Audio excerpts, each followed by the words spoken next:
We all want to have a dog who listens reliably, and a great way to get that is by showing your dog that you're a great leader. Now in this video I'm going to talk about some leadership training tips. I've actually pulled 7 examples of great leadership training opportunities from our Thursday night live streams for you. So if you're looking to have that dog who learns things faster and makes less mistakes, then this is the video for you.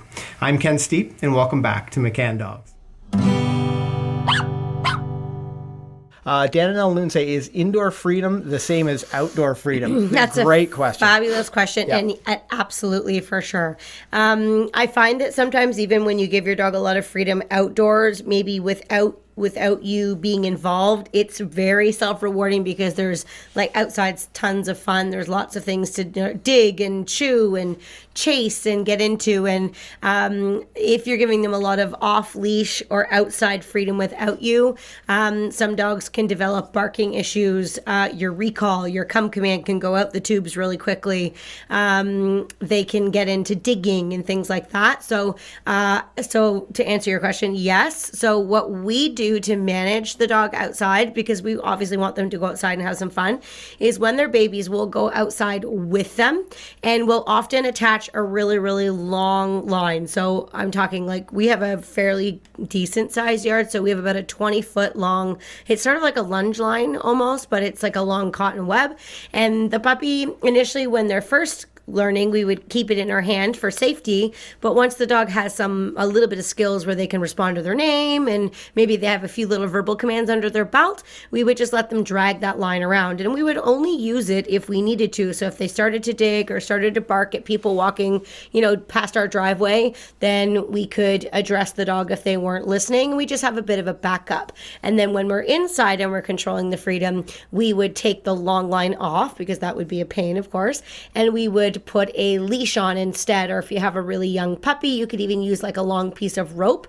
And what we usually do is cut the handle off or cut the loop out so that it doesn't get caught on things. And it still does get caught on things. I'm not gonna lie there. It is a bit of a pain in the butt, but it's a pain in the butt like 5% of the time, and it's like a lifesaver 95% of the time. So it like outweighs the annoying parts. But that's sort of what we do with our leashes. And again, we're not pulling and dragging the dogs around. We're enhancing our verbal control, but the line and the leash is there to back up if we ask our dogs to listen to us and they choose not to, which they will do when they're young and adolescent. Because they're learning. They're trying to figure it out. Yeah. But let's see Kathy's question, because that's a good one. She says, I have a puppy that steals and runs with everything. I use a leash in the house, but when she does get something, how do I get her to drop the stolen object without using a treat? And she's from Indianapolis, Indiana. So that's a really, really important question. And we don't want to be training our dogs for us to reward them. I guess that's probably confusing sounding. We don't want to teach our dogs that every time they do something wrong, we're going to bring out food. So you need to be really careful about these types of situations. I really like that you were able to. I know, yeah. It's really great, Kathy, that you could identify that. This is where the house line comes in handy. You can reel your puppy in, and all you've got to do in this situation is gently take their collar and remove the object. But knowing that you have this problem, you definitely want to be working on your out. This is something that we teach our puppies very early on. And we do use treats when we're teaching our puppy out. With a puppy that offers up the food in a separate event, aside from these situations where your puppy is stealing toys and going for a run with it. You wanted to say something? Yeah. If my dog was to do that, I would slip my hand underneath the collar, and I would actually roll the collar up a little bit so I'd have more of a secure grip.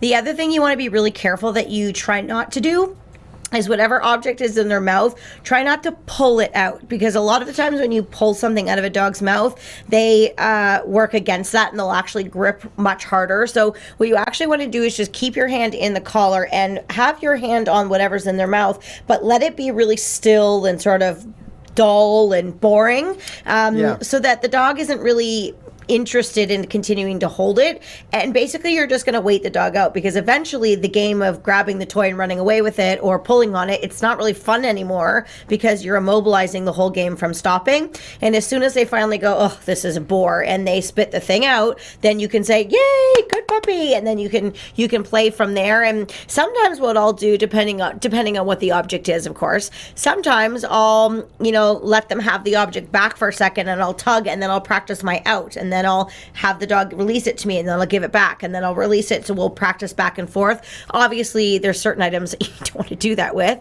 but I would try to make sure you get your hand on that leash, and then slide your hand down the leash right to the collar. Slip your hands right underneath it. It's best if your fingers are underneath the collar, pointing towards the head. You don't want to be holding like this. So underhand grip, you'll have way more control and power, and you're just going to immobilize the dog. But do not pull on that item, because your dog's going to think there's a whole tug-of-war game about to start, and then sometimes the game is like even more exciting. So keep that item limp and boring and dull, and then it's a waiting game, and you're going to wait longer than the dog. Yeah. When should a crate stop being used for overnights?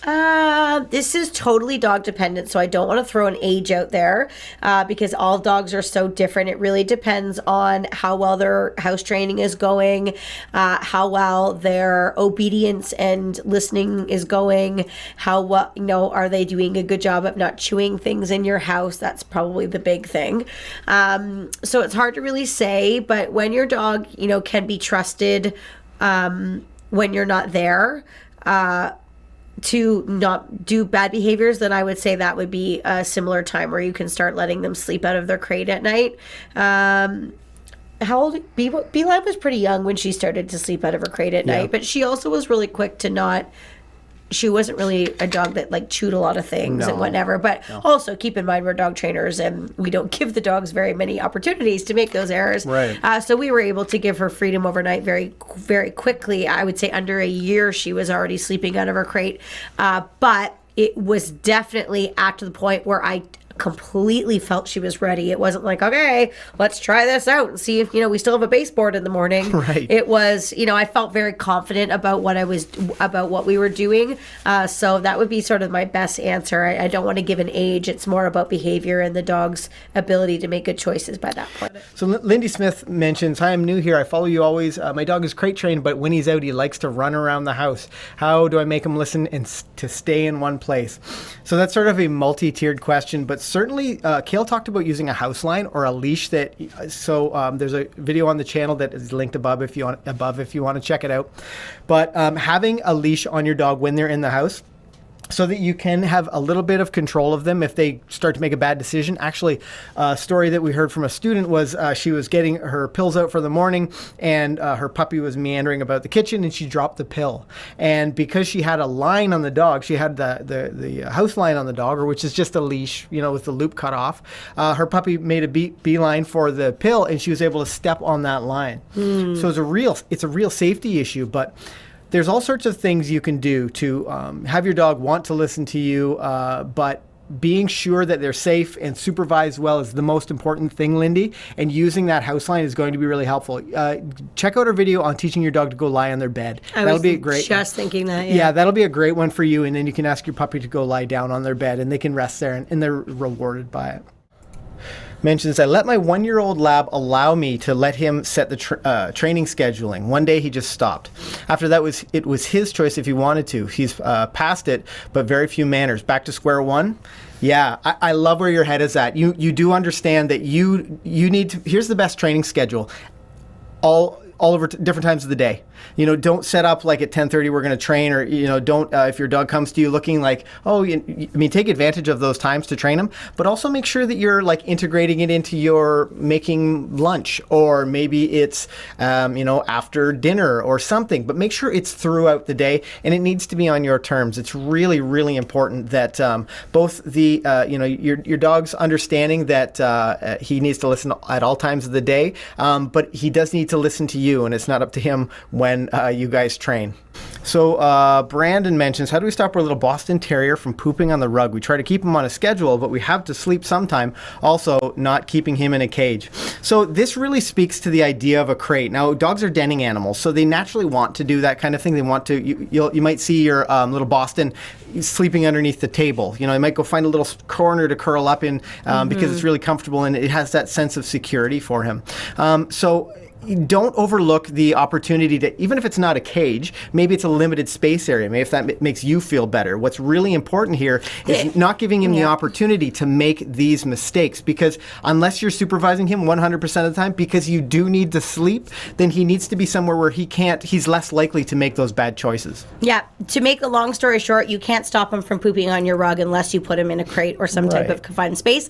And it sounds like it's you that has the issue with the crate, not so much the dog. So educate yourself a little bit more on crates and all the fun things that you can do with them, because, you know, it really will stop all kinds of bad behaviors. And most importantly, it keeps your dog safe. You know, if you have to go out and you can't take the puppy with you, you know, I would feel horrible if I went out and my dog ate something that they shouldn't, or, you know, chewed on an electrical cord or swallowed something and I just had no idea. So number one, it's for safety. And, you know, secondly, it's going to solve a lot of unwanted problems, because, you know, no one can supervise a dog 24 hours a day. That's just, no one has that kind of time.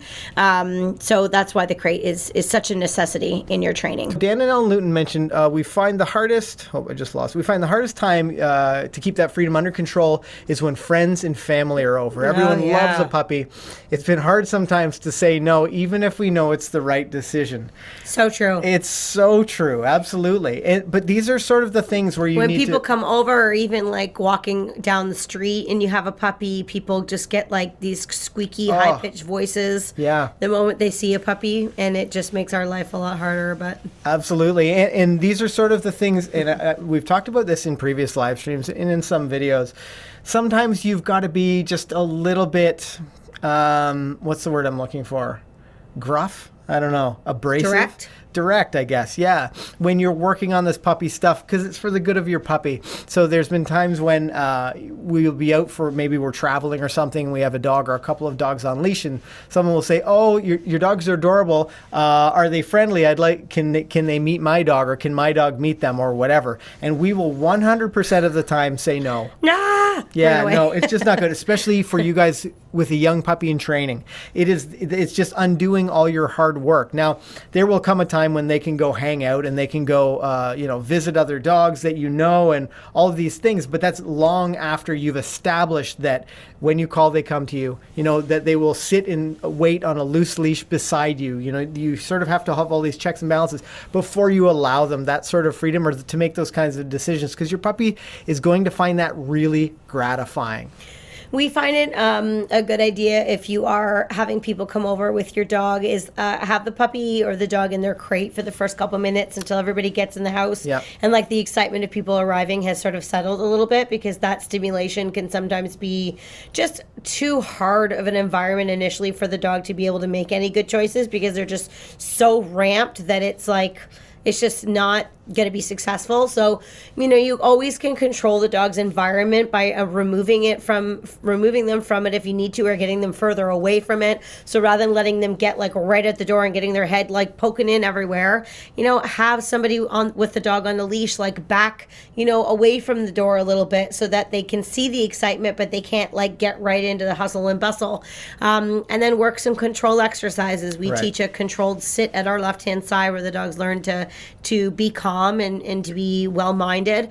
And then once they're settled, you could let them go and greet from there, but greet on leash. So if they decide to jump up or, you know, nip at people's hands or whatever they do when they're excited, you have the leash to address those issues, opposed to just sort of letting everything go free willy and hope that it goes well. And, you know, if the situation is too overwhelming and your dog is not making good choices, you need to be able to pull the plug and say, okay, this is not good rehearsal. I've been working my butt off and I can see things unraveling before me. Yeah. I need to address this and get the puppy out of the situation. Yeah. Now, if you haven't stopped by already, make sure you pop by one of our Thursday night Train Station live streams so that we can answer your specific dog training questions. And if this is your first time on the channel, make sure you hit that subscribe button so that I can help you to have a well-behaved four-legged family member. On that note, I'm Ken. Happy training.